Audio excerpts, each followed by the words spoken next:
We're streaming. Hopefully we're streaming. Waiting to find out if we are streaming. Hopefully everything that I just set up is working fucking fantastic. That would be the best result ever. The most optimal one. And yeah, we're gonna hang out and wait and see what the fuck happens. Real quick. And yeah, come on, Twitch. Come on, Twitch. Come on, Twitch.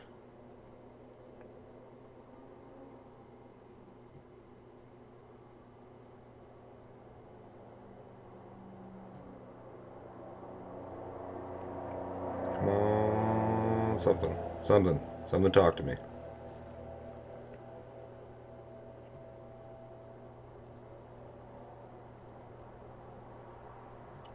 Looking for that stream. Says we've been streaming for 1 minute and 14 seconds. How seconds fly by. Holy shit.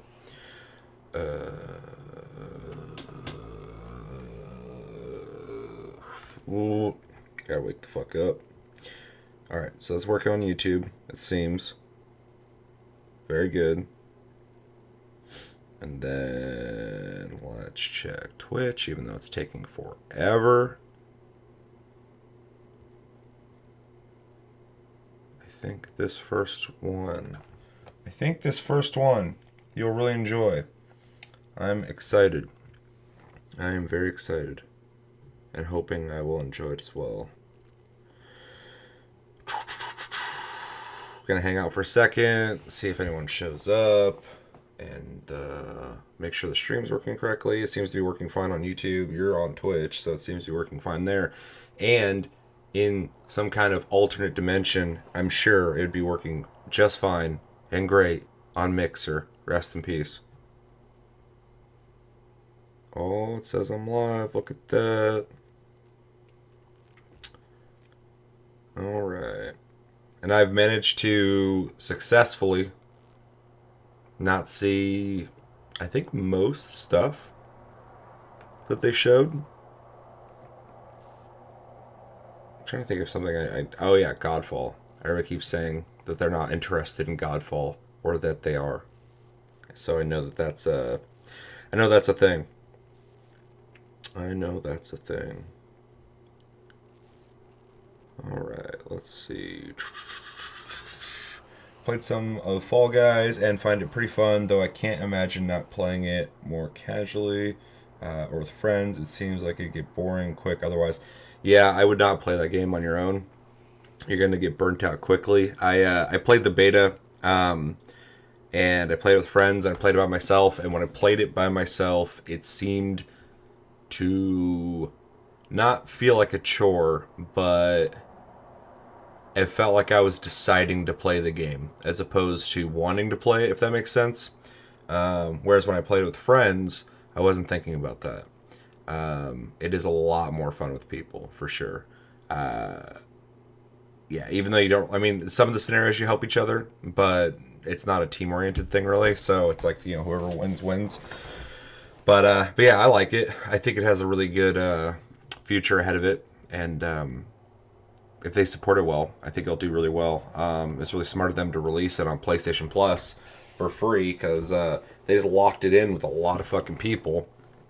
So as long as they support it, they'll make their money, because I mean, they got that PlayStation check anyway. But it seems you can buy the currency in the on PSN, so it makes sense. Yeah, I saw the Tasty stream, and you, Josh, and everyone seemed to have a ton of fun. But that's when you were all together. Exactly. I mean, that's it. And I'm not even trying to like say it in a negative way. I enjoy it enough. I played it when it came out.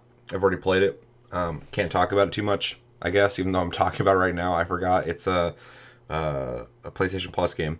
But yeah, I was playing by myself, and I had some similar feelings to what I said earlier. So yeah. I mean, I already talked about it before. It's not that big a deal. I talked about it before the fucking game came out. I read they have some big plans for it with future updates to improve it and get it better. So hopefully they can add more meat to it. Yeah, I think as long as they maintain creating like outfits to unlock, cosmetics in general, and new scenarios to play, I think it'll do just fine. If they do things other than that, that'd be cool. It'd be cool to see them do also. Me and Chevy talked about this a little bit already, but if they did like a separate mode that was other kind of like party scenarios to play, that wasn't just battle royale, or they could mix in those scenarios into the battle royale, but something that makes it, I guess, less repetitive of like starting up. But that doesn't seem to matter because games like Warzone and I'm not really hearing about PUBG anymore, but Fortnite and stuff like that, people are playing those still like a lot. So I guess it doesn't seem to really matter a whole too much when it comes to repetition. I'm fucking notorious for not sticking with shit. So like, if a game becomes too repetitive, there's a really good chance that I will bow out, and not in a negative sense. I just hop games a lot anyway. So if I lose interest for even a second, I might play something else, and play something else, and play something else, and play something else. Should probably get all my intro shit knocked out because I'm not doing traditional episodes this week apparently. No Tasty Tuesday for anybody watching this now or later. That was the for anybody who doesn't know, we're in the process of moving this month, which was dropped on us pretty randomly. So yeah, it's a surprise for me as well. But luckily, everything is good and ready to go. But that involves us having to pack and move our shit. So that is taking up a lot of time. So for anybody wondering about episodes, I am aiming to maintain our regular episodes. If I do not, I apologize. But you understand because this month is going to be a little chaotic. After that, though, it should go semi back to normal. And my biggest priority this month is to make sure to play our PlayStation Plus games and our game of the month so that we can talk about that at a regular schedule at the end of the month. So, yeah. As for Tasty Tuesday and Tasty Cast, I forgot the fucking name of my own show. I am prioritizing Tasty Cast over Tasty Tuesday, just because I feel like most people enjoy Tasty Cast, including myself, more than Tasty Tuesday. Tasty Tuesday I enjoy doing as well, but we can always cover Tasty Tuesday shit on Tasty Cast, not vice versa. So, but in a perfect world, I will try and do it all every week, but this week has already proven difficult. So anyway, putting that out there for anybody watching this now or later. Okay, I have a real OCD where even if I get bored of a game and get disinterested, I'll definitely move on. I'm a notorious game hopper, but I can never forget it, and I catalog it into the back of my mind as a need to play later to finish. I have so many games I started that I've not finished. I get bored really quick if a game doesn't resonate with me. I'm the exact same way. Yeah, I hop games a lot, even if I'm really liking a game a lot. If there's no like addictive quality to it, and by addictive, because I don't really believe in gaming addiction, although I think someone can, if they have the right characteristics, become addicted to a hobby. That's a specific type of person. But if a game doesn't have some kind of unique quality that makes me think about it when I'm not playing it, like I need to go back and play it, I want to play it. If it doesn't have that, it's going to be really easy for me to be searching for that game, essentially, which is one reason why I'm always hopping games. I'm always looking for the one that'll get the hook in me. So good luck with the move. Thank you. So far it's going pretty well. It's going a lot better than I thought. 2020 is a stupid but also very interesting year, as everything has decided to go, hey, let's fucking shake it up a bit. And so yeah, I'm overcoming that, though. I hope everybody else is doing that as well. Hopefully everyone's doing well in 2020. Not to sound insensitive in any way about all the dumb shit that's going on this year, but yeah, the move is unplanned and random. So we are taking care of that. But we are, and we already have pretty much, aside from the actual physical moving from one place to the next. But that comes later this month, which will be fun. I get to set up a brand new set, which is cool. Although that's going to be a lot of work. Although I am humoring the idea of just doing what I do here at my computer, but bringing my set equipment to it. So I can do these easy to do streams and recordings while having the better mic setup, better audio, better lighting, even though I choose to have the darker lighting because I like the mood. But yeah, a lot of shit. A lot of shit's coming up. A lot of fun stuff. Alright, so we're going to start this very soon. For anyone who doesn't know, this is the State of Play August 6th, 2020 English video. Came out yesterday. I skipped it because I wanted to do a video on it because we didn't do Taste Tuesday, and I figured it would be fun to react to it with you guys. Gonna be watching it in its entirety. I'm gonna be talking with it, try not to talk over it too much, and then we'll discuss it afterwards. I agree, it happened to me with only a few games, like From Software titles, Yakuza games, and Hideo Kojima games do that to me. What you described, where they just connect with me and I don't force myself to play them. When I stop, I think about them and organically decide I don't want to do anything but play those games.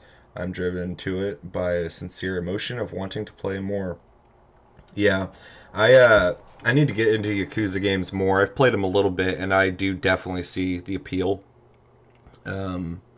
I just haven't gotten far enough into them to fall in love with them, but I can see the potential because they're just like fucking so fucking charming. There's so much characteristics to them and so much stuff going on there that I feel like you're not going to get in other games. So I haven't played them enough though to know, but I can kind of tell, within like 5 hours of I think it was Yakuza 0.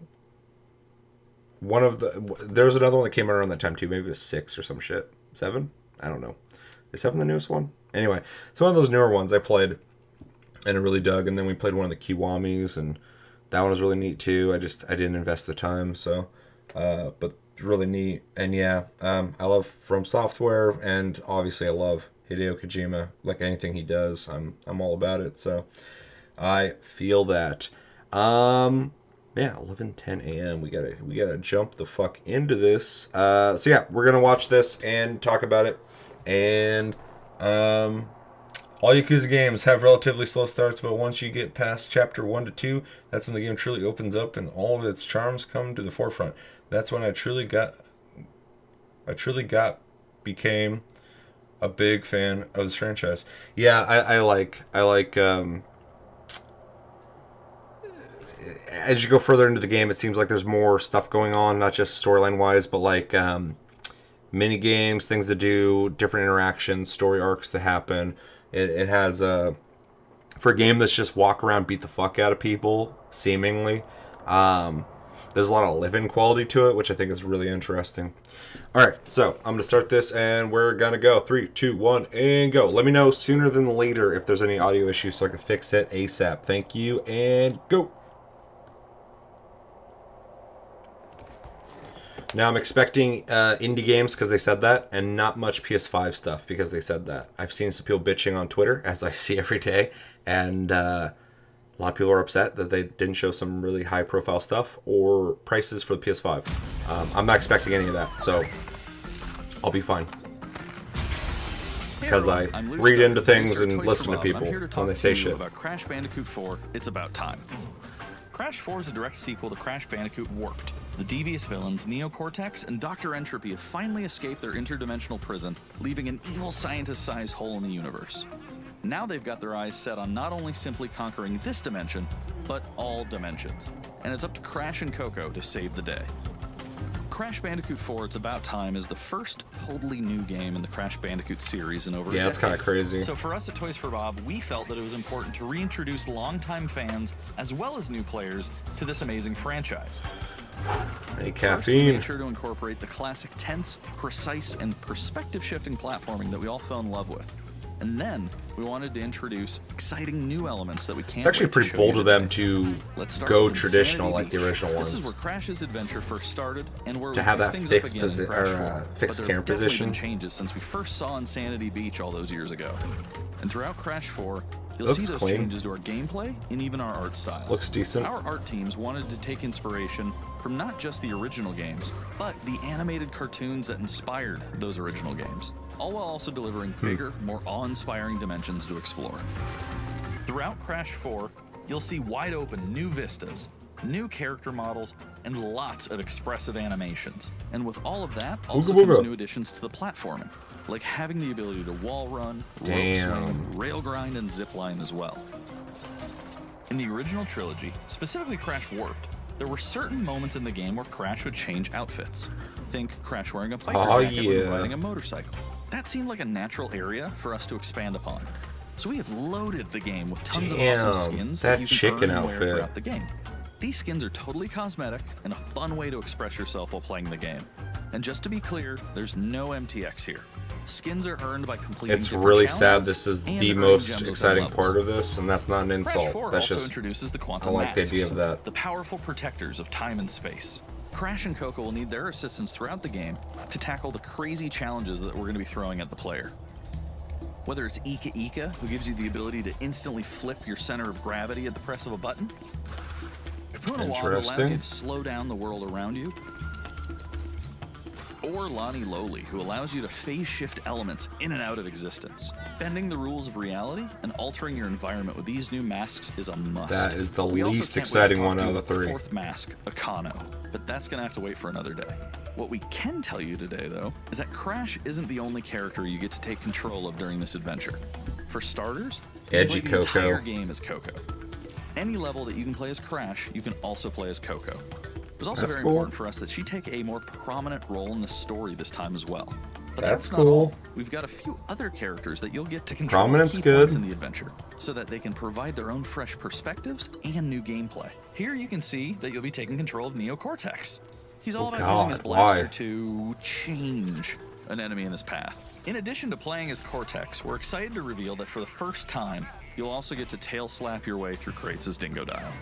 I repeat, As Gator you get to Pants? play as Dingo Dial in Crash 4. You get to play as Gator A lot has Pants? changed in the years That's since his we last name? saw Dingo Dial.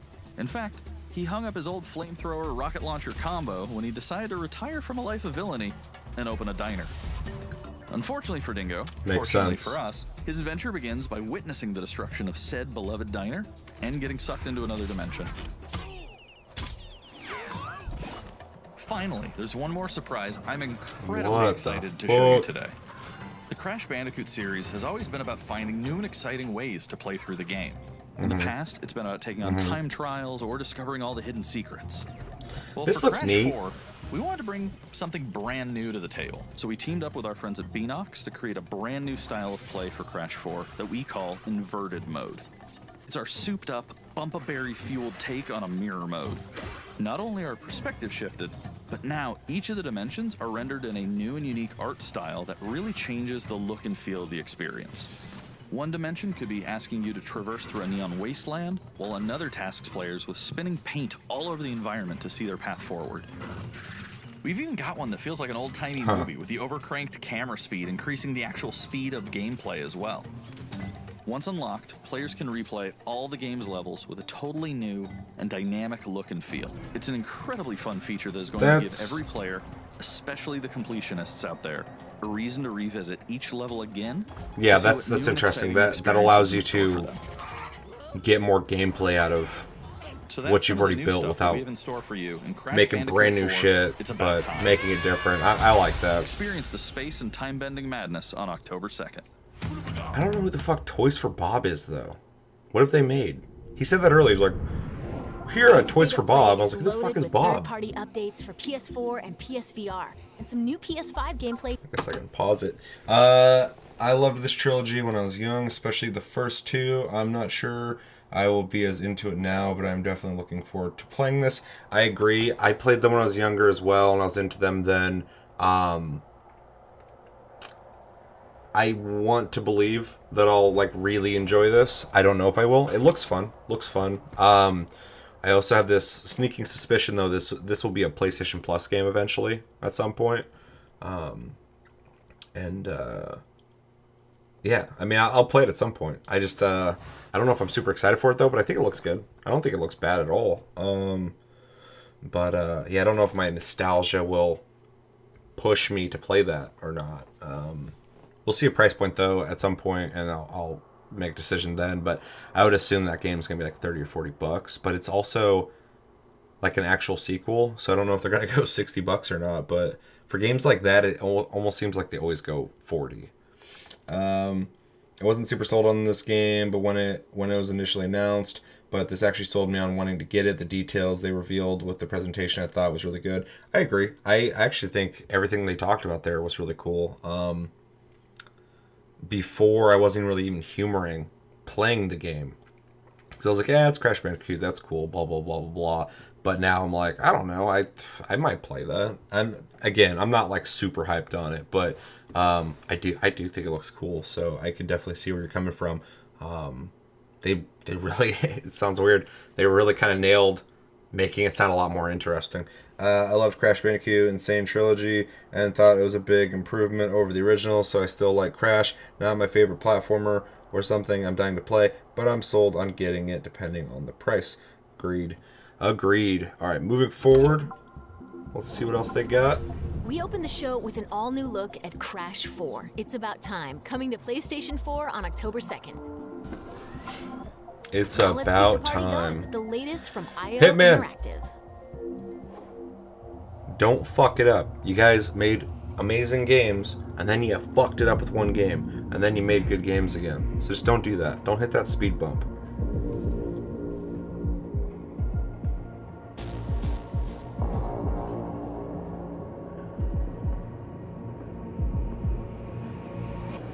Besides, this is your big day. VR? Mingle. Have fun. How VR are we talking here? Is this like a full playable game, or is this a fucking experience? Well, I have to go. I'll call you when I get back to New York.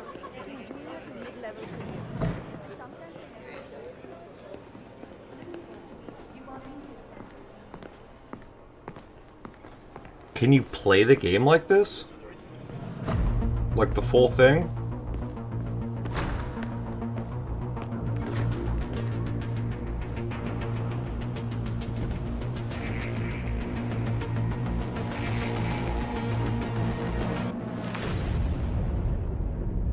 Okay, if you can play the whole game in VR, that's gonna be fucking sick.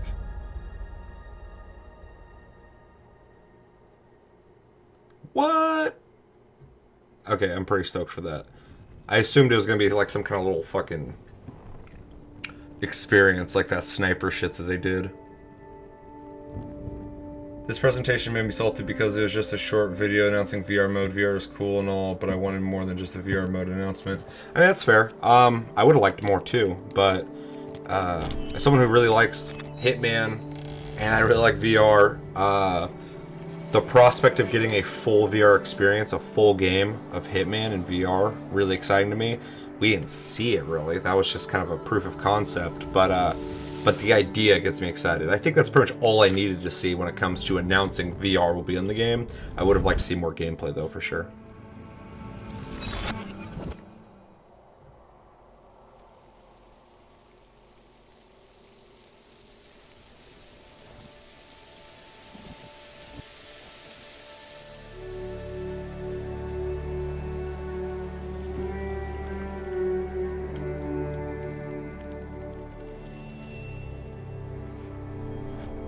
Was his braid?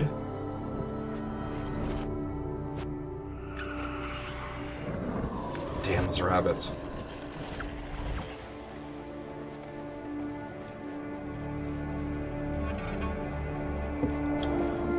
I remember the time in the early indie revolution, a little bit after it, when Braid came out and Fez and all that shit, and then you just got these games free on everything. for We fucking are happy years. to announce Braid. So anytime I see Anniversary Braid, I'm Edition. like, It's the classic puzzle adventure where you manipulate time, hand repainted for modern high resolutions. really? Many areas have been re-envisioned to make them more unique, and it's even more It's like a interesting. living painting Although, with brushstrokes hold on, animating the go world. back a second though. Areas have been re-envisioned to Sorry make for them anybody more watching this who wants to see it Edition. seamless, but It's the classic puzzle adventure where you manipulate there's something time, there I thought was kind of hand interesting. Not repainted here. for Okay, this one's cool because the background is more detailed. They added like a tree and some fucking bushes and stuff.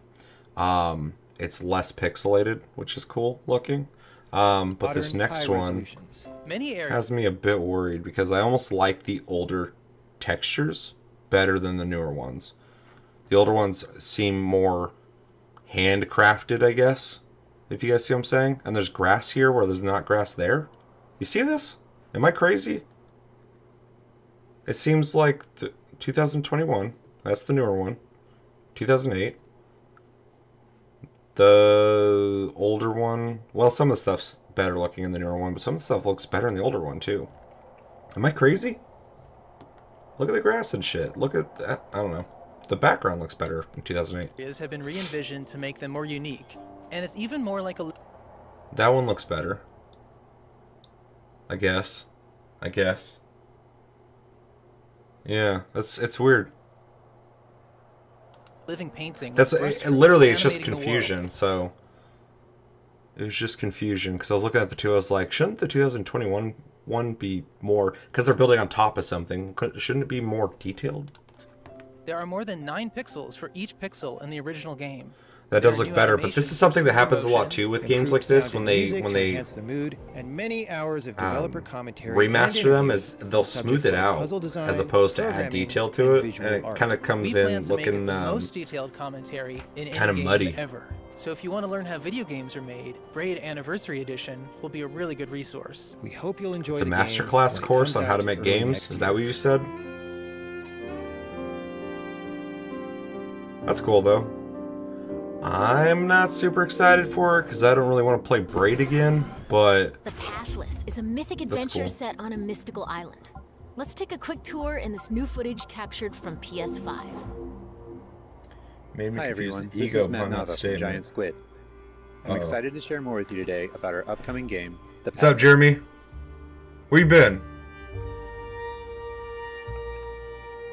The Pathless is an open-world, mythic adventure game set in a vast forest. You play as the Hunter. Looks The like Hunter is a Dauntless master of archery. meets She can shoot talismans to fill her that dash martial meter, arts which allows her multiplayer to game. bound across the landscape. Fluid, dynamic movement is at the core of the Pathless. So the game's unique take on archery is all about timing, not aiming down sights. This Yeah. design was critical to Yeah, I've making it seen that. possible to shoot even while moving fast and performing acrobatic maneuvers. I like You the instantly emphasis feel on as skilled as the hunter herself. the fluid movement. That's neat. I like that she jumped up and fucking grabbed onto that goddamn bird. I think it's probably pissed every time she does that. With help from the eagle, you can even fly. The bond between the hunter and the eagle is central in the Pathless. It's beautiful. Beautiful. You can gain altitude while you glide by flapping. I feel super great. Thank you to ask. Yeah, how that you doing good, man? How's the fires? Make Well, sure this you looks pet good. the eagle It looks to pretty keep neat. it clean and in good flying condition. Has kind of a arcadey action game feel to it, while having the indie artsy look to it. The movement looks interesting You'll and find decent. secrets all over the island, if you know where to look. They stole the Zelda chicken fight mechanic. Thieves they are. What's up, Psycho? I agree. I agree. Collecting crystals will let you upgrade the eagle's ability to flap. You can upgrade the flap. You will also discover larger puzzles to solve in ancient structures. Everything's fine now. That's awesome to hear. I'm very happy. I was worried about you.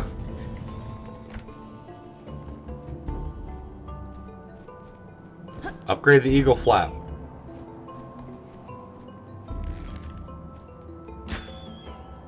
The Pathless is all about finding your own way forward. So unlike most open world games, there's no map. So Instead, the hunter can use her mask to peer into the spirit world. this and is the discover next distant like landmarks. Journey-esque game, probably. It even shows you where you've One of been. the many. Looks neat though. Getting to higher vantage points will let you see further with spirit vision.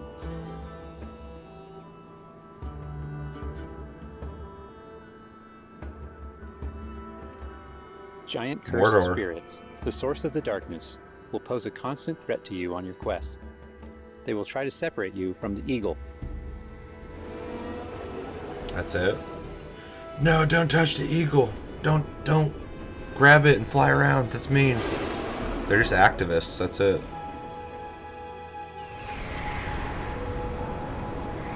Damn, that bird is fucked up. Stay still in the light to avoid I'll try detection. this game for sure. No, I'll definitely try it too. Again, a lot of these indie games, I'm always like, that's a PlayStation Plus game later. It'll come out on PlayStation Plus. Should I buy it now or should I get it later? You won't be able to take on the cursed spirits until you've returned light to the obelisks. Well, that's horrifying. I might be the only one that feels this, but a lot of these new indie games do very little, if anything at all, obelisks are for me. restored, It just the cursed doesn't spirits will look be the most vulnerable. interesting to me. Chase them Indie down through the games forest always have to and kind of corner them show in a off dramatic in, final like their battle. style to get people's attention. But my favorite indie games are the ones that have really interesting mechanics that AAA companies are not willing to do because it's too much of a risk. And that's pretty much like the most exciting aspect for indie games for me. So if I see an indie game that looks like it's trying to essentially mimic AAA games or it's trying to be like, you know, a platform or whatever on a lower scale because they don't have the budget or the people to work on it, I'm always interested in that unless it doesn't look good, like Haven, or play well like Haven, or have horrible dialogue like Haven. But one thing I love about indie games is because you have these smaller teams, they're not held under some big corporation. They're sitting around, they're going like, wouldn't it be cool if fucking someone made a game like this? Oh, hey, we actually know how to make a game. Let's try and do that. And then they'll get some backing, and sometimes, and they're able to make something that you just Hunter can't and get Eagle will have from to defeat the AAA cursed developers. spirits to bring light back to the world.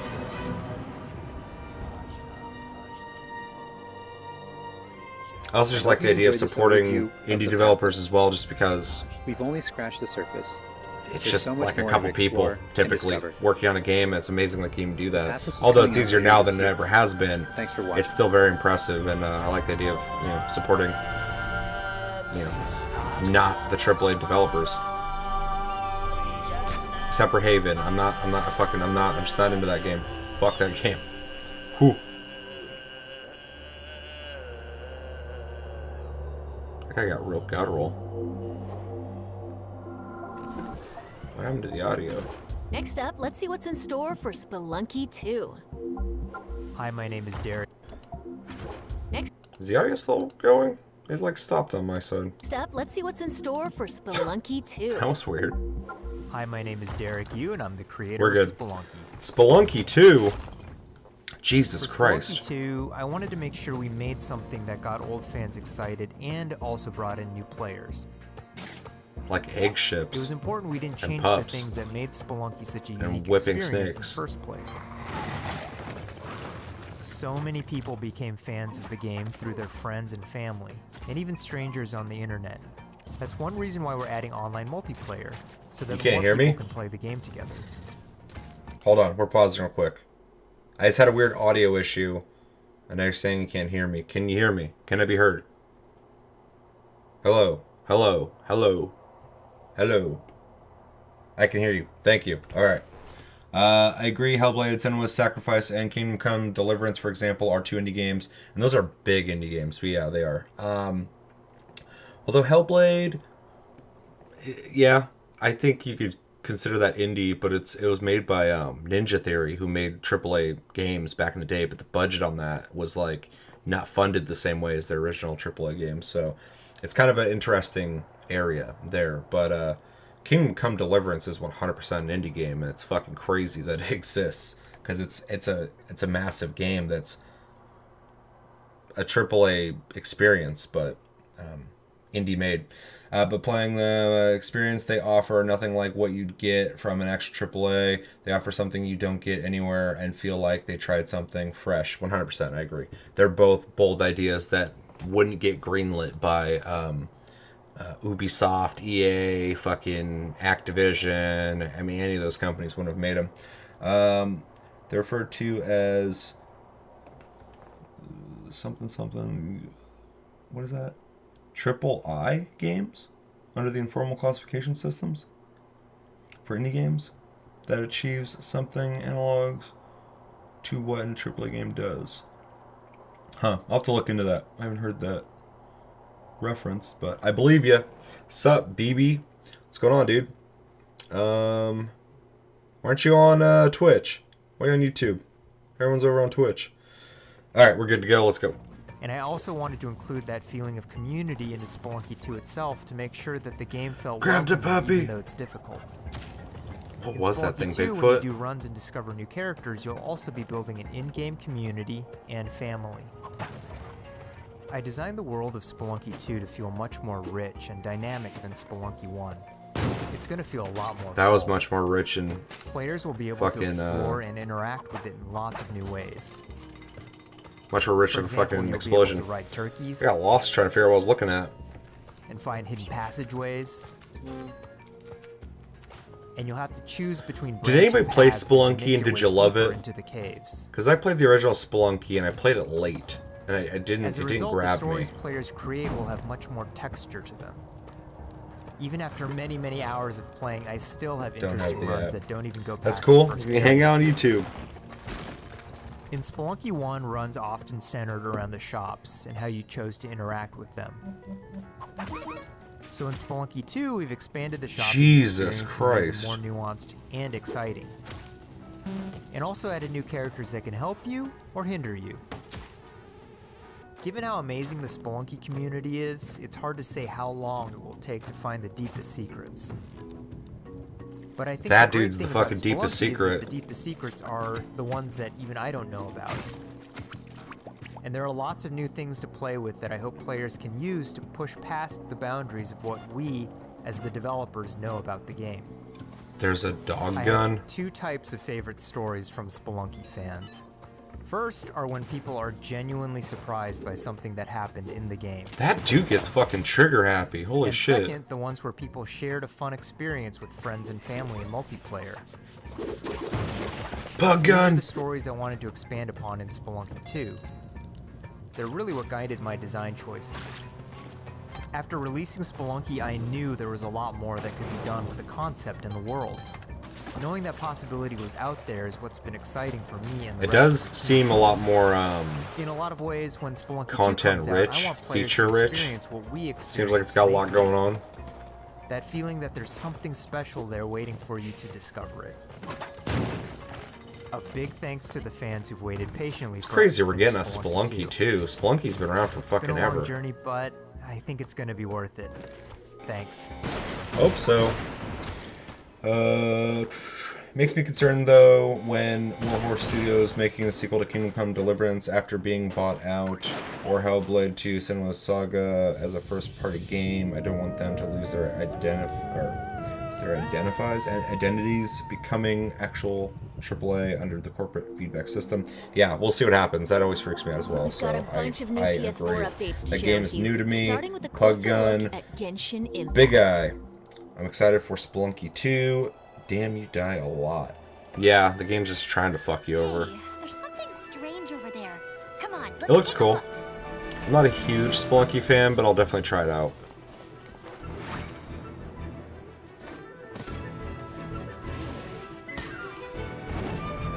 This looks like a Bandai Namco game. That's a fancy move. That's another fancy move. I summon. Same.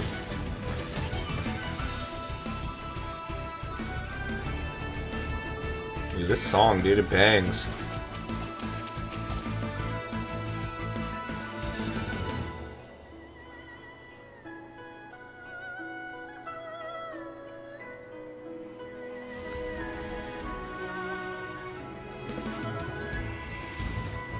dealing death. If you cannot You bring too, yourself huh? to kill, Same, bro. What is this disturbance to which I awaken? I thought that was a part of the song for a second. I was like, Jesus Christ. Think you can get away? What? Time for takeoff! It's a very flashy game.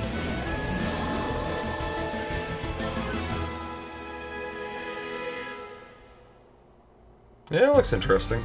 I got a soft spot for those anime-like RPGs. I claim your mind for the Void Armada. Gods have squealed for my mercy. Who are you to stand in the way of my vengeance?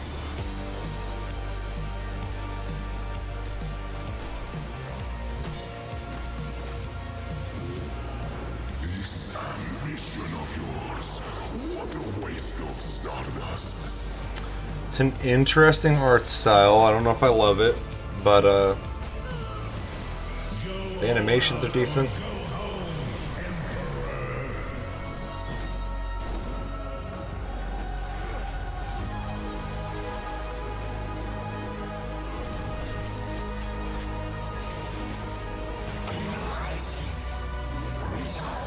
Kind of trying to figure out what the fuck I'm looking at here. I mean, it looks like some kind of brawler fighting game, action game. Also, just a lot of animations that are pretty impressive. I'm not done yet. you should have remained dead.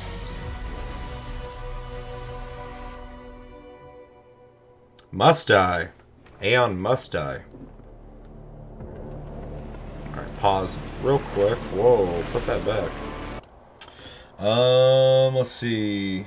I'm excited for Spelunky 2. Damn, you die a lot. This is Genshin, the JRPG Breath of the Wild ripoff people got upset over. I remember seeing that early on. I think we talked about on the show, but I don't know if it had that. Maybe there's another Breath of the Wild ripoff game. But yeah, every time there's a game that even remotely looks like it. I remember seeing a cartoony game that was open world, and people were like, "This is Breath of the Wild," and I'm like, you know, there's other open world games that existed before Breath of the Wild, right? But yeah, there's definitely some similarities, but look cool to me. Did you hear Zelda even destroyed their Nintendo Switches at the live presentation in protest against Genshin? Did you hear the Zelda even?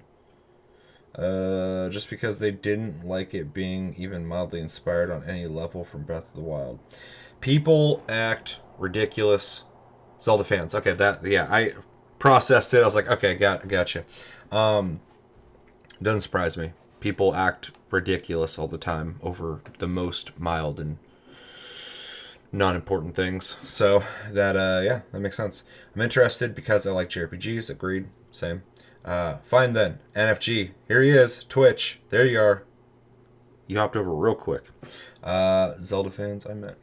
That's just such wasted effort in my opinion. Energy. But that's my opinion. Maybe they don't agree. But I don't respect their decision. So that's cool. JRPGs are bad. They're bad. I don't know. I know you like Final Fantasy. That's a JRPG.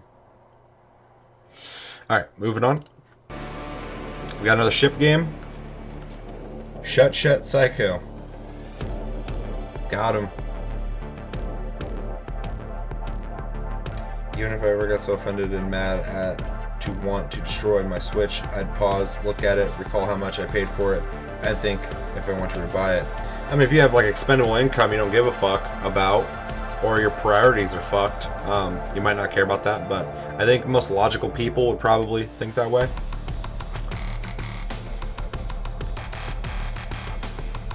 This is interesting looking. That I'd calmly set it back on the shelf. I would have never even lifted the fucker. Like, it would have never left its dock unless I was playing it.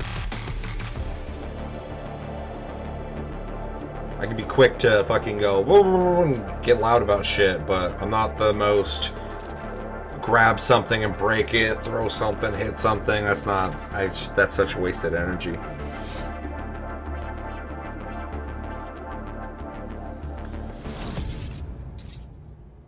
Not super in love. I like the style, but the pixel art, I guess, Let's check out some gameplay is not. footage captured Ooh. from PS5. Pause. But it looked cool. That game actually looked like something I might want to play. So that is interesting. And sit down. Yeah. Anytime you're getting ready to break your Switch because someone made a video game, it's literally that basic. You don't have to add the extra. But it's like, no. Someone made a video game. You got upset and fucking went crazy. Anytime you're getting ready to do that, just sit down. Go play that game you like a lot. Stop thinking about other things. It's not that big a deal. One of these years, I'll get internet. Be right back washing my car. Wash that goddamn car. Alright, Bug Snacks. My invitation is open. Sam, I don't see the point of getting mad just because you're losing.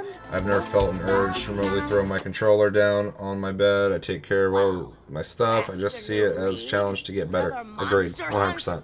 Elizabeth Megafig is a two-bit con artist. Clummy Don't tell me Clumbernut. you actually believe this half-baked nonsense. I swear, if you chase this Bug Snack story, you're out of a job. You're the journalist. Lisbeth said you'd be coming. If this game comes out and people hate it, they're gonna extra hate it. Do me a favor and take my snack trap. Stranger, I could use your help. This bunger goes wild for ketchup. We might be seeing the next No Man's Sky. I want you to use that journalistic instinct to find out what my favorite bug snack is. Pokemon Snap, huh? Obs.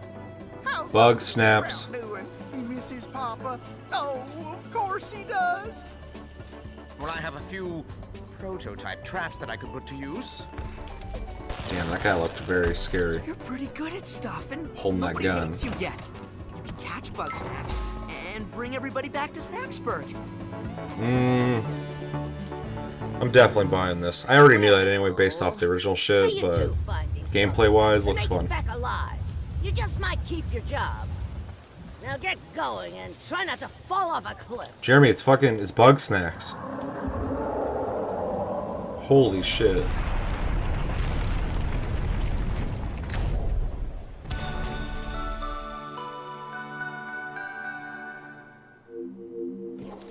They missed an opportunity. They should have just played the fucking Bug Snacks song throughout that whole thing, and people would just be like, yeah, and want to buy it instantly. Because that song, for some reason, is just like, got into people's heads of like, I have to own this game. Or at least look into this game. If I stop having fun, then I simply don't play. Yeah, if I get to that point too, I'll just kind of take a break. It's not hard for me. Even when I'm playing Hunt, which is like one of my favorite games, I talk about all the time, obviously. If I'm having like a lot of bad games, and I'm like, I'm gonna keep having bad games because I'm getting in my head of going like, oh fuck, what's wrong? Like, I can't get my shot off, or I keep getting killed so quickly. I'll just take a break. I just won't play it. It's not a big deal. I'll play something else, or I'll go fucking do something else. I don't know how to feel about this game. You're supposed to feel hungry because they're Bug Snacks. I can see that because Bug Snacks is very much just a meme at this point where people both ironically and unironically love this game just off of its meme status, tier status, for what it is. So if it comes out and sucks, people won't just dislike it, they'll hate it 100%. Anytime you get people excited for a game, or at least they're having fun with the game, and then it comes out and it doesn't meet their expectations, they will take it out on that game because they feel betrayed by it, which is wild.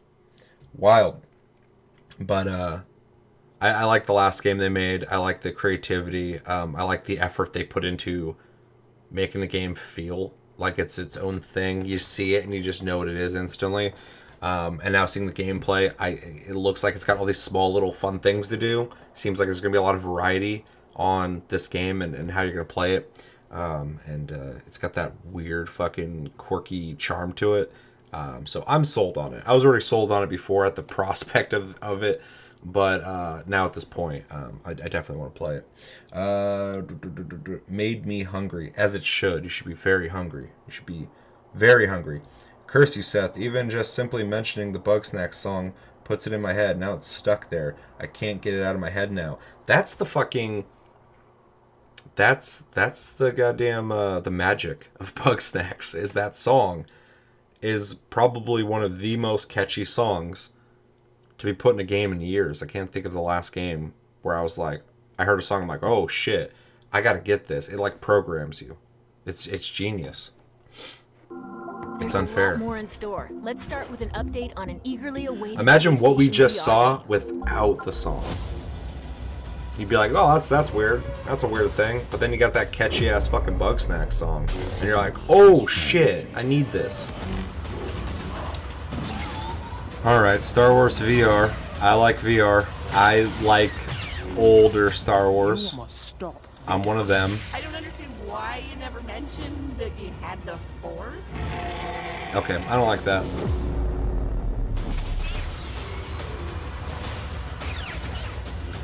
Man, one thing I'm not going to get into it because I'm not going to do a Star Wars rant, but one thing I fucking can't stand about the Disney Star Wars shit is how modern, and by modern I mean like, not in its production, but like modernity or reality, they've made Star Wars, which is supposed to be a galaxy far, far away. Like, people talk like they talk here, and it's fucking annoying.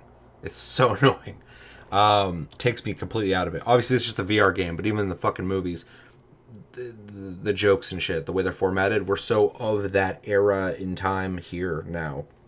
Like, I felt like I was watching like a Seth Rogen fucking movie or something. So annoying. But anyway, VR Star Wars, that's kind of cool. I like VR, I like older Star Wars. I like lightsabers and all that shit, so it could be fun.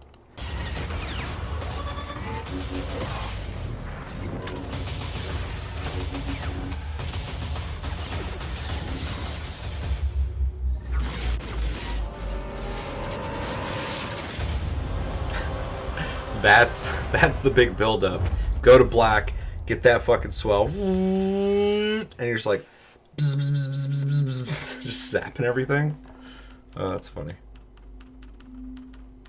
Control? Whatever you do, stay in the light. Alan Wake?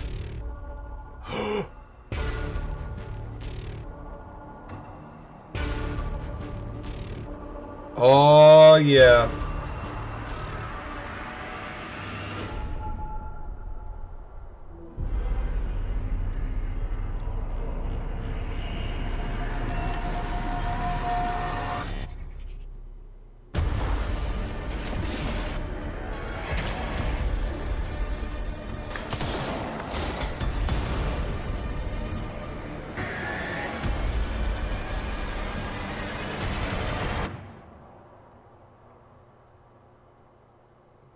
Alan Wake expansion? That is sick. I want a new Alan Wake so bad, and if they can just keep fucking pushing Control in the direction of going like, hey, Alan Wake is a part of this universe. You guys already know that, but we're gonna dive into that a bit more. That would be amazing. I'm so excited. This game looks lame. Hard pass. What game are we talking about? Oh, the VR game, yeah. What that? Ooh, VR. It can be fun. It's very fun. I fucking love VR. I love VR. Like, it's crazy. It's so good when it is good. And then other times you're like, you just did this because you could do it. That's why you did it. Makes sense. I miss the retro feel that truly felt analog in the original trilogy compared to the sterile attempt at retro Disney films attempt with their nostalgia trip. They're just banking on nostalgia. They just make those movies to make money. It makes sense. It's whatever. I understand completely. They just completely shamelessly fuck the series. I'm just like, it stops at this point. This is all fan fiction.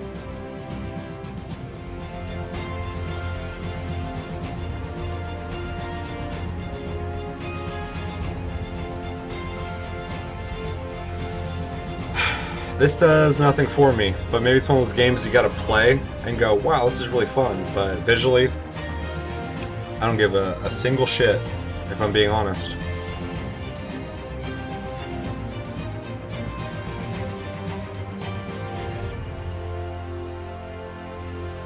It's Bugsnax. Oh.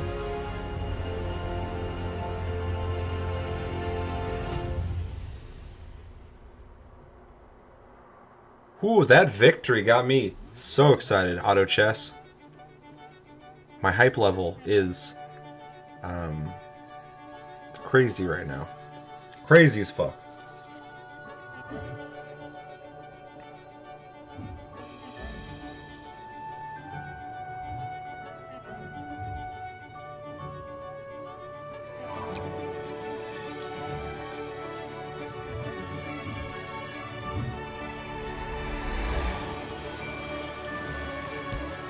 I appreciate this game and what they're doing with it. I think graphically it looks better than it should. By that I mean, like, you know, if they put some work into this, it's a neat idea. I will most likely not be into this game. Just because I'm weird. I'm just gonna leave it at that. But I'm sure some people are gonna love this. It's a neat idea. Very creative. It's essentially a puzzle platformer. But not my kind of game.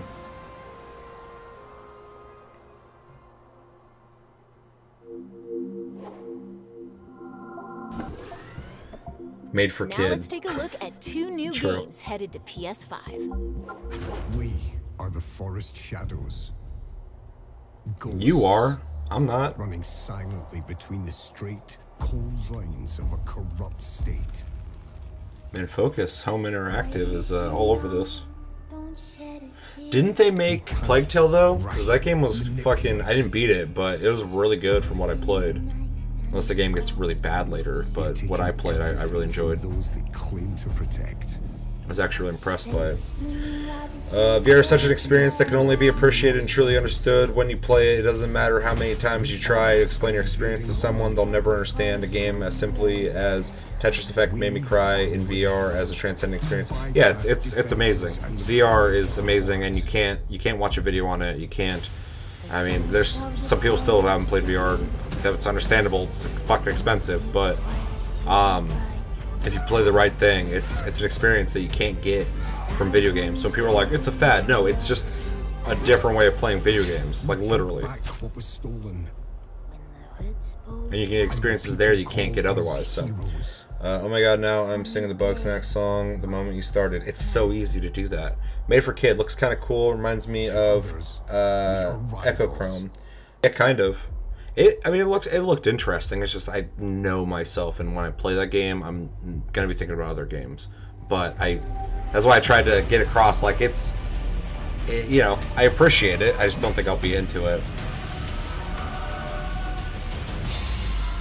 Just like this game, it looks interesting enough, but it also looks kind of half-baked, maybe.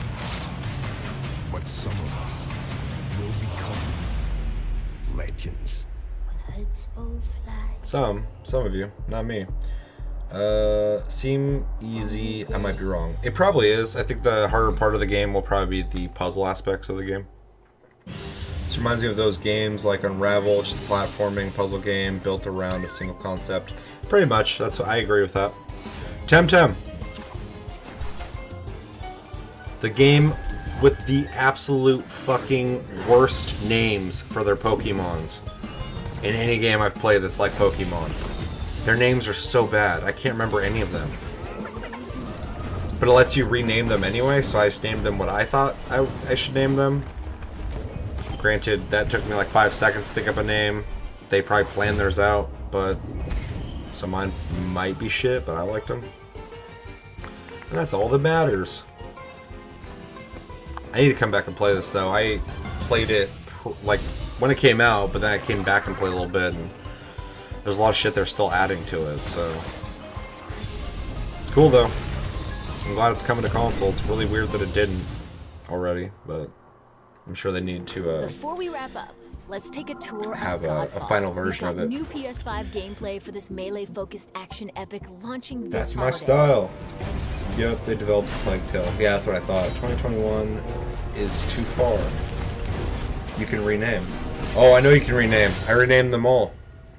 But imagine Pokemon comes out and we don't have names like fucking Charizard, Pikachu, Squirtle, like those just iconic ass fucking names.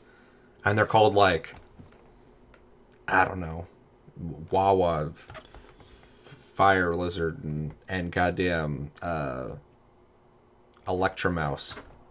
And you're like, I'm going to rename those. And the game's like, oh yeah, that's fine. We didn't think about it that much. You can just do that. That's fine. And you're like, I'm going to think of a way better name. And then now that lives in your own zeitgeist of like that game and the fucking animals that exist in it. You're like, they're all mine now, but that you don't share that experience with other people. Whereas with Pokemon, I go, Pikachu. And everybody's like, Pikachu. They're all on the same page. Temtem doesn't have that. Doesn't have that at all.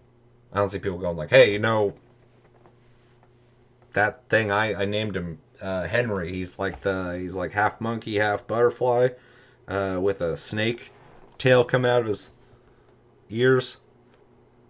No? Okay.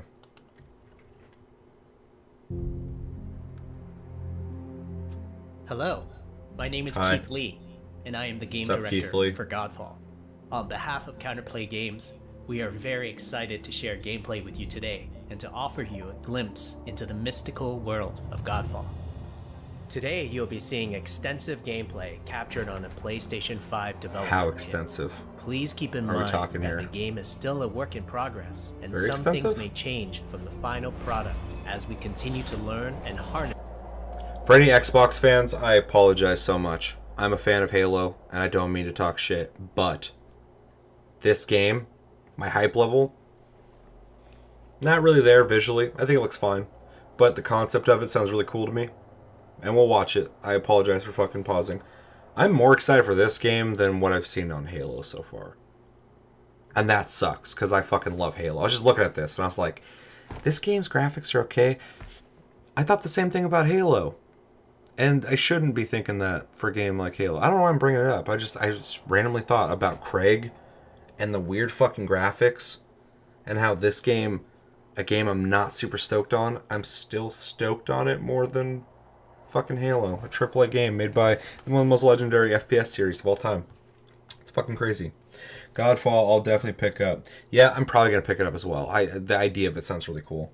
The presentation this time surprises me just in how clunky gameplay actually seems to be. Still better than that joke known as Halo Infinite. That's, yeah, I don't know why I'm bringing that up, man, but fucking, just looking, I was like, it looks alright, it looks alright, and then I thought about Halo, I'm like, I thought the same thing about that game too.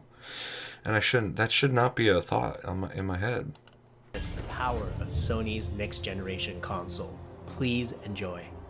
This game's gonna be co-op, So let's right? jump right into what Godfall I've asked is. that I think twice now while watching it.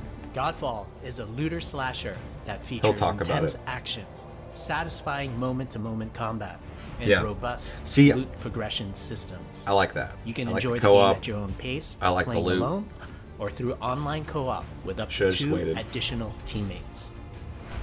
Godfall is set in a brand new high fantasy universe filled with heroic knights, arcane magic, and forbidden realms. The world is split up into the elemental realms of earth, water, air, Guy's got a fucking and fire. element up his ass. Godfall is a complete package. All loot and gear in the game are acquired or unlocked through gameplay. Good. There are no microtransactions. No As waiting video for games content. should be. It's all in the game Wow. on day one. I get all As the you content for adventure, buying your you'll get game? to tear Holy through shit. Enemies to challenge a mad god who awaits you at the top. You play a Valorian knight. Have a they shown godlike video warrior of able to 3 people equip playing at valor once? plates, legendary armor sets that transform you into an unstoppable master of melee combat. Throughout your journey, you'll find ancient valor plates lost in time, each with their own characteristics and long history. Now let's talk about gameplay in Godfall. First, our team wanted to do something different.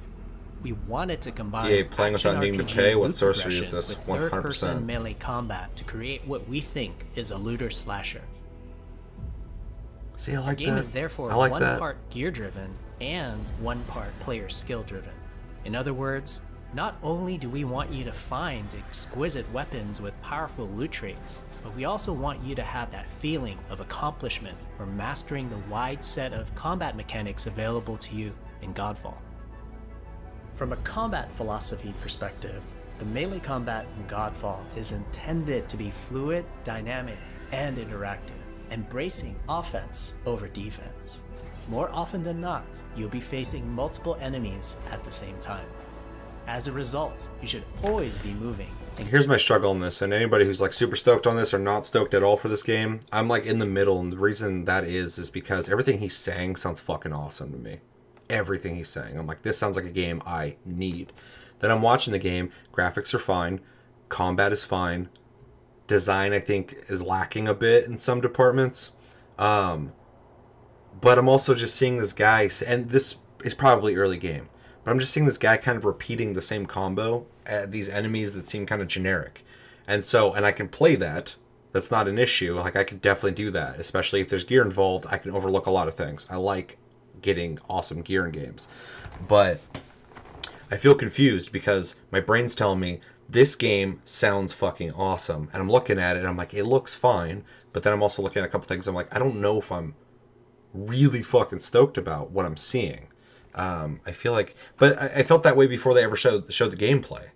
Like my anticipation for this game has only gone up because it started at such a low point that now it's positive. I'll definitely pick this game up when it comes out, but I almost wish they would show some gameplay of like maybe later in the game or something to kind of see how crazy the combat possibly could get or how intricate it could get. Or I'd like to see more people playing at once to see how that changes up combat scenarios, I guess. I don't know.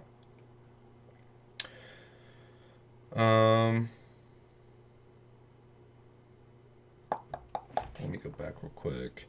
I like how they talk about the game more than showing it. They say a lot of stuff without showing it. Yeah, a little bit. Making me suspicious. EA playing without paying. What are they talking about? You feel they aren't showing. The exquisite combat they have to master. I'm seeing repeated actions. So I'm not seeing anything that can be mastered. Now, this isn't necessarily saying that the game doesn't have that. It's saying that they're not showing that, in my opinion. I want to see combat scenarios where it seems like you need to be mastering that skill, not just kind of mashing the button, which the combat seems like. That's not a criticism. I'm just saying it's not that exciting for me. The loot, we're not seeing a lot of footage of acquiring the loot. So, and maybe they've shown it. I don't remember at this point. But I want to see more of that. I want to see more of the co-op that they keep talking about. Yeah, I feel like they're saying more than they're showing. Possibly. That could just be the loot is trinkets and rings and stuff. But I've seen footage of more of the Valor plates and more gameplay. Yeah, maybe I need... That's the thing, though. Like, the stuff they showed originally was, like, not that interesting. And then they did that PC Gamer showcase thing. And I never heard about the video, but I watched it. I found it eventually, and I watched it. And I was like, this is what I wanted to see. So I feel like it's just not being presented as well as it could be, possibly. Again, this isn't me going, like, they're up to something, blah, blah, blah. They're lying, blah, blah, blah. Or they're not showing good enough footage. I just feel like if there's better footage to be seen, they possibly may not be showing it. Which is why there's people who are super excited for this game, people who are not excited for this game at all. I've talked to people on both sides of that. I was on one side of that, and now I'm in the middle. So it's just something that I feel like is an interesting thing to kind of bring up. I got to catch up with all this. They talk about weapons, loot, and all these other things, but we don't get intersplice footage of any of this. Then the gameplay they are showing looks clunky right now. Jeremy said, I'm not sure what you're referencing there, because I'm kind of falling behind here. What he says sounds good, but it's not impressing me on any level from what I can actually see. I'm just getting suspicious of this game. I think the footage they chose for this is not the best. I agree. But I've seen footage of more of the Valor plates and more gameplay, which I need to watch. The loot is trinkets and rings and stuff. The Valor plates are what change your appearance. I think they are super careful. I think they don't want to reveal all the Valor plates. Yeah, I don't want them to do that either. The gap on enemies. Also, I'm just saying, dominate the combat space, not the enemies. And when they're talking about the combat, aggressive. I mean, like, and now that I'm not trying to convince anybody or anything. I'm just saying this is not exciting for me when I see the same embracing offense combo over over and over again here. More often than not. Well, I mean, he you'll did be a jump facing stab there, multiple but I guess enemies at the same he's doing time. this slash thing over and As over a again, result, which you is should fine. It's not a always big be deal. moving But when he's and talking about closing the mastering gap skill on and stuff like enemies. that, I'm hoping you dominate there will the be more combat you'll space, unlock not the and enemies. And the game rewards you for being have a aggressive. more intricate combat system, I guess. Now that you're familiar That involves with maybe more combat blocking and philosophy, dodging. let's Maybe dig the person into playing weapons isn't that great. I don't know. In These are just Godfall, things there I'm are throwing 5 out there. Weapon classes: the longsword, Cool. the dual blades, Cool. the polearm, Cool. the two-handed warhammer, and the two-handed greatsword. Each weapon The polearm class sounds has their own cool, unique the dual movesets wielding sounds and play cool. styles, ranging from fast combos to more strategic, deliberate play.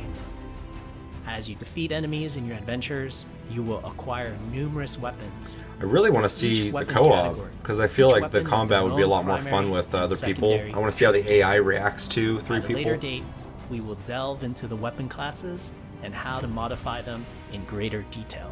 For Yeah, now, and see, they have we'll more go shit to over the reveal as dual well, blades so and the longsword. I can only weapon talk about classes. what I've seen so The far. dual blades are the fastest weapon class in Godfall, embodying As they should be. speed, fluidity, and mobility. The dual blades are exceptional against soft, See, this unarmored looks targets better. or single targets. So maybe like the sword You can is like perform a not that combo exciting. by executing 4 consecutive light attacks. The dual blades heavy attack is a spinning blade cyclone. The blade cyclone can also be used as a finisher at the end of your light attack combo. So what are the signature moves for the dual blades?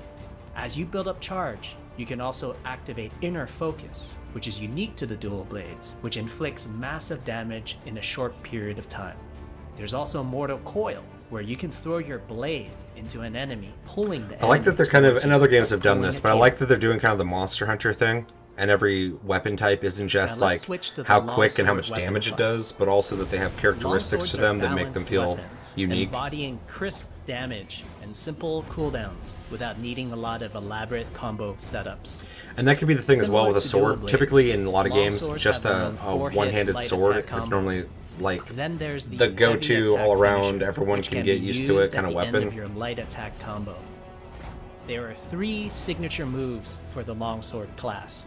There's Spectral Flurry, which cannot be interrupted and deals high damage to multiple nearby targets. Then there's Spiral Technique, which eviscerates all enemies in a straight fixed path. Notice there's a white flash after a longsword swing called a timing attack. If you press the shield button exactly at the same time, you'll perform a devastating shield uppercut with your Okay, longsword. that's cool. I like that. The shield is a core part of Godfall. It's available to you throughout the entire game. You can always block incoming attacks with your shield. If you press the shield button at the right time, you can also parry an attack. You can perform a light Cool. attack after a last-second shield block to counterattack with a powerful shield strike. The shield is great not just for defense, but also offense. You can aim and throw your shield, which will hit multiple nearby targets. If you tap the So he shield just kinda button lobbed just it at as him, you like, "Here you your go, shield, catch it." You can perform a powerful wave attack. You can double tap the shield button to petrify enemies. And of course, you can perform an R3 ground finisher on enemies that were knocked down to the ground. R3.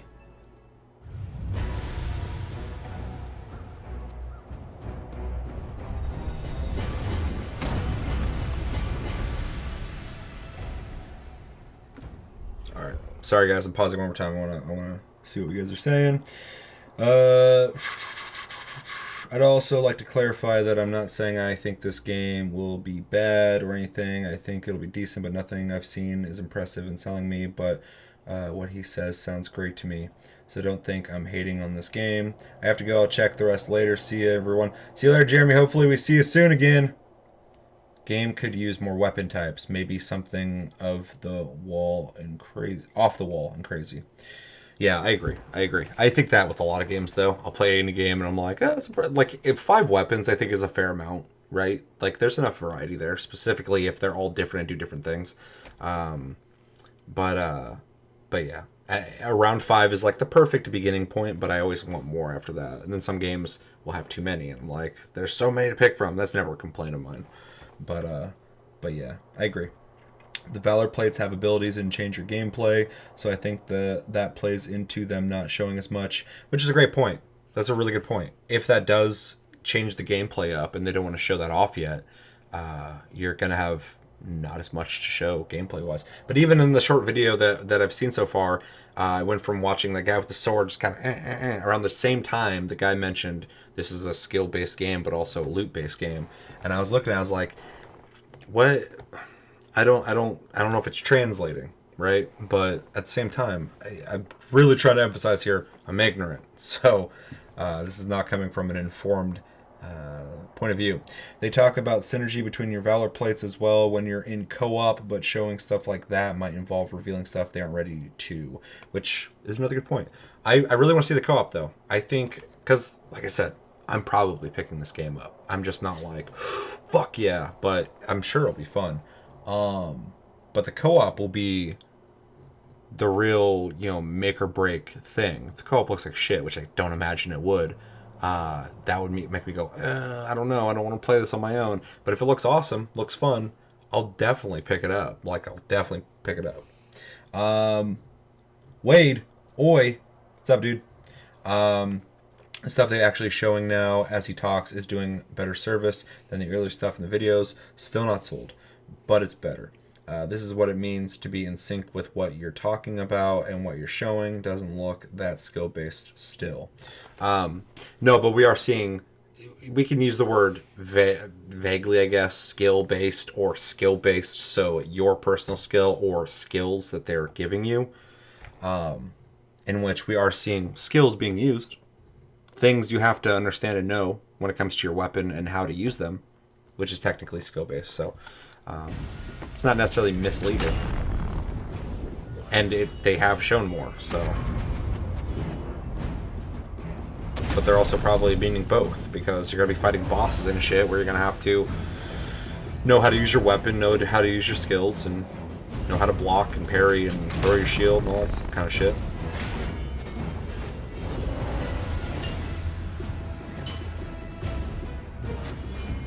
And one thing I'm curious about when it comes to co-op as well is like a game I really like, Revenant from the Ashes. It's a really fun game. When you play co-op, it's fun, but the game almost becomes too easy because the AI kind of just goes after everything at once. There's nothing really smart about it. But when you fight a boss, bosses are way fucking easier when you play with people. Just like Dark Souls, really, if you play with people. And I'm not gonna say I'm worried about that. I'm not worried about it at all, because if it's fun, it's fun. But I wonder how. I want to see how the AI reacts to multiple people We playing. also want to thank all the fans for their endless support since our initial reveal back in December. We have a few more surprises coming down the road, such as details on loot and progression, and are eager to share more with you That's on what our I want way to hear to about. launch this holiday season. That's what I want to see. We hope Show that me you it. will join our Godfall Show me it. community on Twitter, Facebook, and YouTube. Thank you.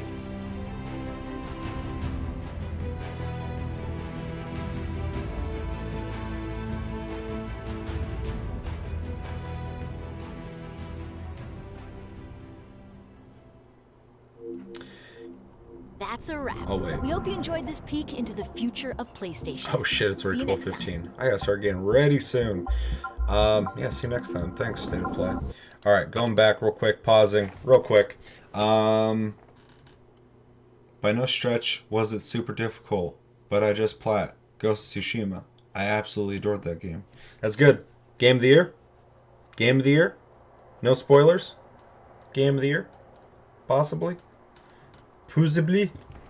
I'm curious about co-op like you, but also what the storied campaign will be like. I think a great single-player campaign and lore could do great for this game.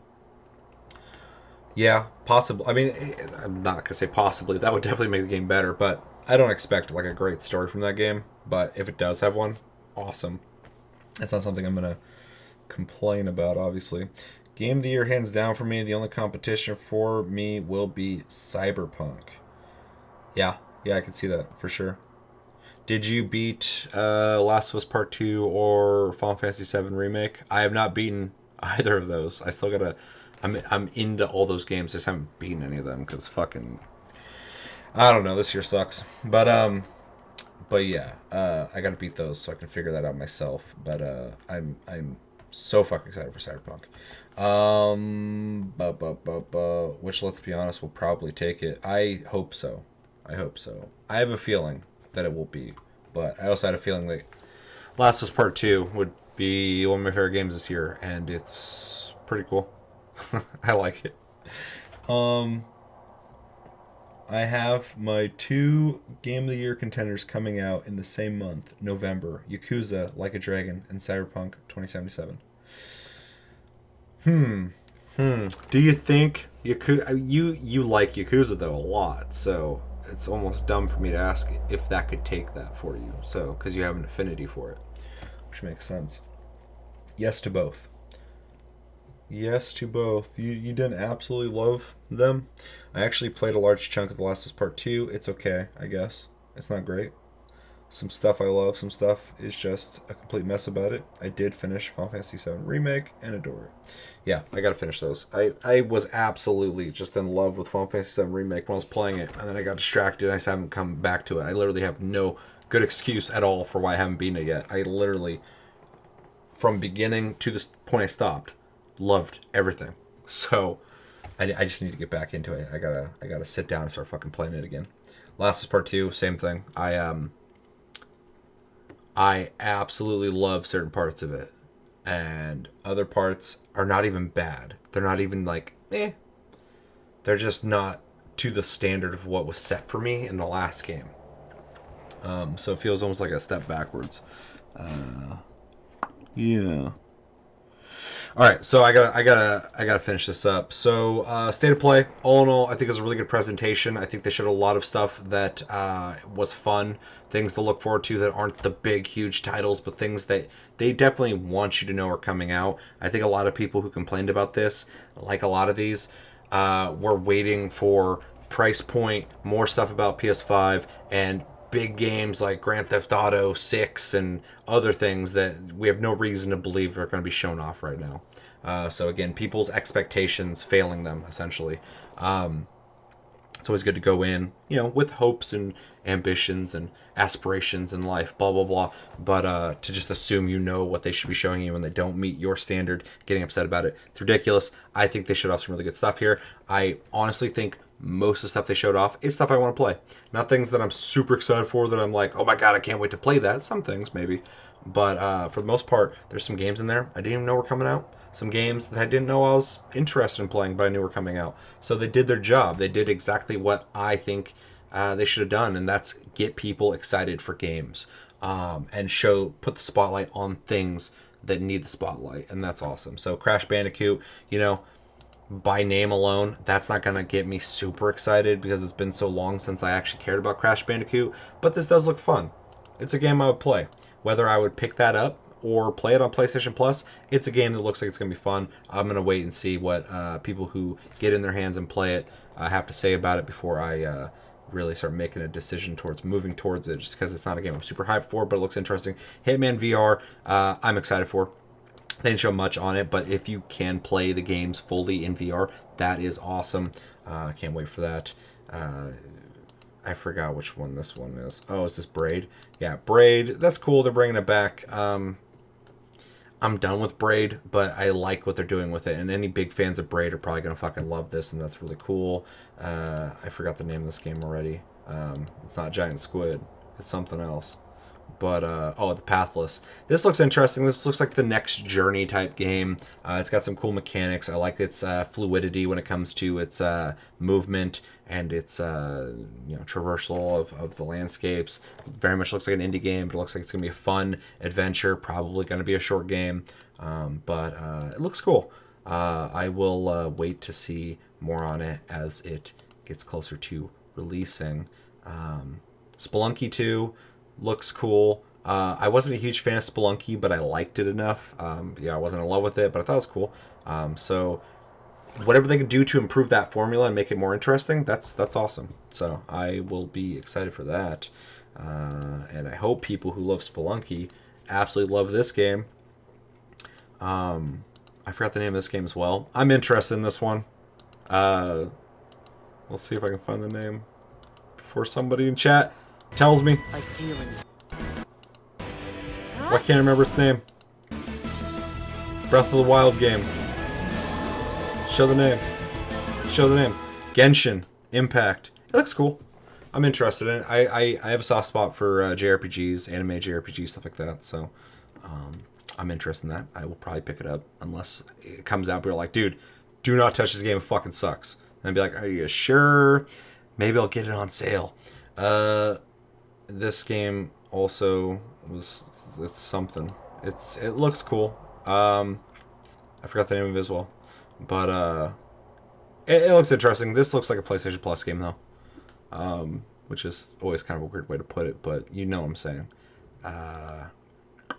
New Anno or Anno or the fuck, I think.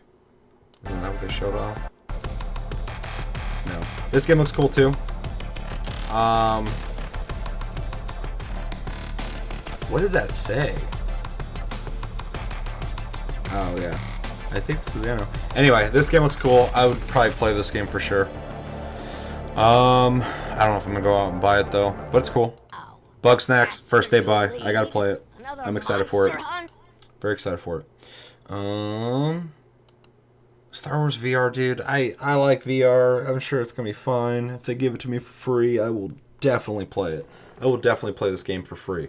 I'm probably not buying it just because I don't like to be reminded of where Star Wars is at this point in time. Aeon Must Die. Thank you. That game. Pathless. Thank you.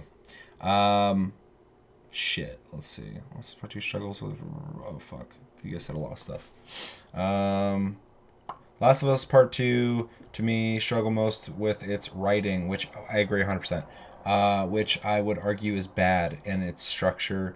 But there's also good stuff about the writing, but overall the narrative feels like a mess for such a cutscene, story-driven experience. Two things about that. The acting's fantastic, so do not confuse that with the writing is not great. It's not great, but also the planning on the writing and the story takes so much away from the juxtaposition between Joel and Ellie in the first game, and I don't need that again. People always go, "We want to be the same." No one said that.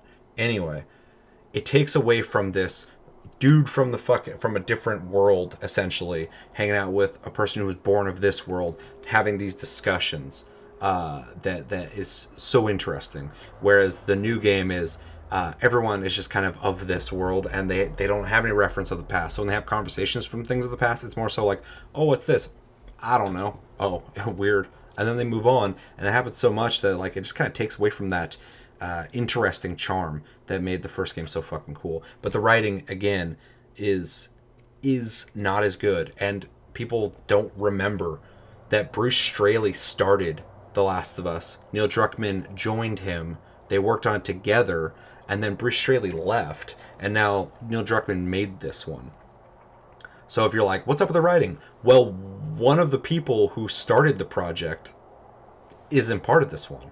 So of course it's going to be different. It's like when you have a different director, different writer in a movie or whatever, it's going to change the feel of it.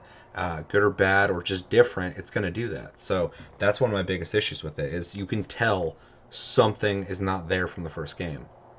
But it's still like a great game. It's really well made. It just doesn't have the same gravity to it as the first game did. So yeah, the overall narrative feels like a mess for such a... I agree. You don't need to go to work. No one needs oxygen, baby. Debatable. As for Yakuza Like a Dragon, I don't think it'll overtake Cyberpunk 2077, but I think it's possible. I get more emotionally invested in the story, as I can see Yakuza having a more compelling and roller coaster of emotion and twist plot than 2077. The writing of Yakuza games is top notch. I have not played them enough to know that. I've only played them enough to kind of see some criminal element, intrigue, story met with comedy, which I like. Pathless, Aeon Must Die. Thank you for reminding me of those names. I really appreciate that. having my back. I agree. The actual acting is great. It's fantastic. All the actors do an amazing job, and the nuance and subtlety to their emotions and having discussions and visceral emotions to really extreme situations, all well done. Fantastic. I've never come across anyone who confused the writing for the acting, though. I have, 100%. Every time I see writing discussed on the game, people start talking about the characters and how they're portrayed and shit and how the actors and stuff like that. I'm like, no. You got to separate it from the person who sat there and wrote the dialogue, wrote the story. But I'm on Twitter all the fucking time, so any take that could exist does exist. Hot take, I don't consider Neil Druckmann a good writer. Well, we can discuss that at a time because I gotta get this going. So, VR looks cool. Control, I am so fucking excited for anything more from Control, but I'm also excited for them to embrace Alan Wake further than they hinted at in the game. Very cool stuff. I'm very excited. Pedestrian game, I think looks neat. I think it's really well made looking. I think it's gonna be a really fun game for people who like that idea of a puzzle / platformer type game. Those games typically don't resonate with me a whole lot, but I do want to try it. It looks cool. And then this Hood game, well, it looks fine. It looks fine. That didn't leave a strong impression with me. Temtem coming to console, very cool. Very cool. Consoles need Temtem, and Xbox and PlayStation getting access to a Pokemon game is dope as shit. And then we discussed at length Godfall. I will most likely be picking this game up. I'm still in the air about what I think on it, really, but more is to be revealed. So I think the conversation gets extended from here to then. When we see more on it, we can discuss it more. I actually really enjoyed having that conversation with you guys because we have people in the chat and myself who are kind of like, I don't know. And then we got people who are like, no, I mean, it's got these features, it's got these things to check out. There's some certain things that you might not have seen yet, and it's cool to be able to have that conversation in a way that's not combative, because these type of things typically turn combative, and that is so boring. Although I do like a good debate and argument sometimes, so just not in my community. I do that shit elsewhere. You don't fucking shit where you eat. You know what I'm saying? All in all, I think it was a really good presentation. It's in no way disappointed me, and I would grade this a B. I'd give it a B. I'd give it a strong B. Just because it showed off a bunch of stuff that I think needed to be shown off in a way that was not full of talking, things that people don't give a fuck about, and just showed the games, which PlayStation is very good about. Very good about that. Alright, I got a couple minutes left. I'm going to read, and then we're going to close this out. If you ever finish Yakuza 0, you'll be blown away by the actual main story that's told, and even the sub-stories. There's a 6-hour sub-story that is a culmination of what you've done prior, and it's more twisty and emotionally satisfying than many main stories of full games. Also, let me know in the comments what you guys think about this presentation. What would you grade it, and what was your favorite game that was shown off in this presentation? I don't even think I fucking offered that myself. I gotta think about it, I guess. I mean, I really... None of the games here I'm like fucking, well, Bugsnax and Alan Wake. Those are my my two most hyped things from this. But let me know in the comments what you guys thought as well. 6-hour sub-story and culmination, B and Godfall. A B is still better than Minecraft and EA's presentation. 100%. I'm glad you also agree with the B. Crash Bandicoot 4, It's About Time, and Bugsnax. Very interesting. I'm trying to finish this. Comment. I already finished that one. The other one, I still plan to check out Control at some point. I keep hearing from some how mediocre it is, whereas others tell me it's great. So I'll have to play it myself to decide. I think it looks interesting enough for me to get it at some point. I hear the first expansion for Control is pretty great. I haven't played it. I want to play it. Control graphically looks amazing. The visual style of it, the aesthetic, I fucking love. I think the story is good. I think its introduction of itself into a world that's already established, I think is really intriguing, and I'm stoked on where it could go. And the gameplay is a third-person action game, very much like other Remedy games, but Remedy always adds these mechanics to their games that make them all feel different, and I really appreciate that. So yeah, Control is really good. I like it a lot. But I could understand somebody playing it and not appreciating things I appreciate about it, and just kind of seeing it as like mediocre. That makes sense to me. That's not something I would go like, what are you talking about? Like, that's fine. It seems to be pretty well across the board seen as a good game, though, at the very least. I haven't seen a lot of people complain about it. So yeah, if someone said it was mediocre, I get that, but at the same time, I haven't seen that a lot too. So yeah. All right. And then real quick on the Neil Druckmann thing, I want to touch on that, but I want to get into that conversation. Neil Druckmann, when I say he's a good writer, I mean he's competent. I mean, you can go to him, have him write something, and he's going to do it, and he's going to do it in the most competent fashion possible, to the point where it will most likely be good. That's why I mean he's good. He's reliable. I used to think higher of him, but as I did more research on Naughty Dog and how The Last of Us was made, I start wondering how much of that was Bruce Straley that did that. Obviously, I think there was a synergy between the two when it came to the writing process. And I do think Neil Druckmann can write. But I don't think he's as elevated as I once said he was, and as people still say he is. But I do think it's not crazy to say he's good. Just because, like I said, and not comparing him to Steven Spielberg, but like Steven Spielberg's like a great director because he can direct fucking anything. In the same sense, I feel like Neil Druckmann can write anything, just not to the same level of being like excellent, but I feel like he can handle most shit, and I think that is a balance, a well-roundedness that I don't think everyone has. So I have to say he's a good writer. I feel like I haven't seen him write bad stuff. I think there's a couple things in some of the things he's written that's not the best, but that's more of a weakness in specific projects and not the whole project itself. He doesn't have a track record of writing mediocre or bad things, in my opinion. I think across the board, he's good. Excellent? I don't know. I think I would have made that argument a while ago.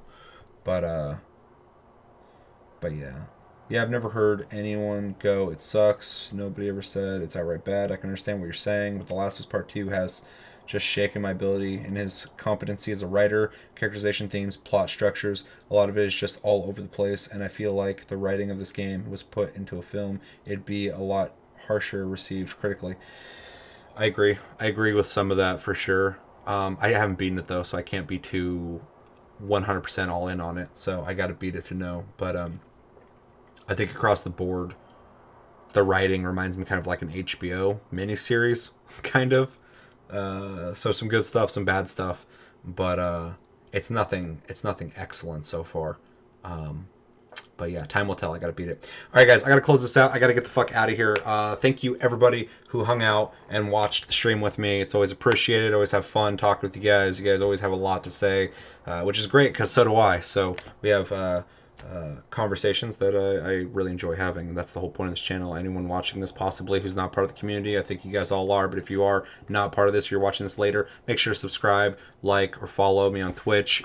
We do weekly shows, and yeah, we have conversations every week, and it's always a blast. This month, I said that earlier too, is going to be weird because we're moving. So if shows are not out on schedule, my apologies. You understand. It will go back to normal soon. 2020 sucks. It's all weird, random shit. It's happening all the time. Yeah. So thank you everybody for watching. Make sure to comment on this video as well if you have your takes on things. I want to know them. I want to know your opinions on the games that were shown. I want you to let me know what you thought of the presentation. Grade it if you want to. And yeah, until the next episode, thanks for watching, and have a good one, guys, and take it easy.